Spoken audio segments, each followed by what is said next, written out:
বড় তোমরা একটা এমসিকিউ দেখতে পাচ্ছ।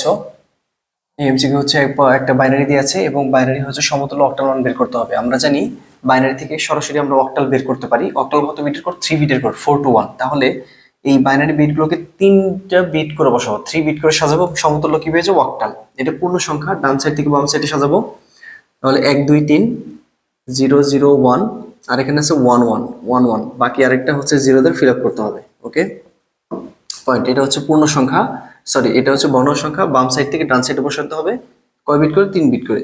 0 1 0 0 1 0, এখানে আছে একটা বিট, বাকি আমাদের কয়টা বিট? আরো 2টা বিট বসিয়ে দিলাম। তাহলে 4 to 1 সিকোয়েন্সের নিচে বসাই। 0 1 1 কত হয়? 3 3, আর এখানে 0 0 1, তাহলে 1 1 পয়েন্ট। 0 1 0 কত আসে? 2 আসে, আর এখানে কি? 000, তার মানে হচ্ছে 0, তার মানে কত আসে? 31.20 31.20, এটা হচ্ছে গ নাম্বার অ্যান্সার।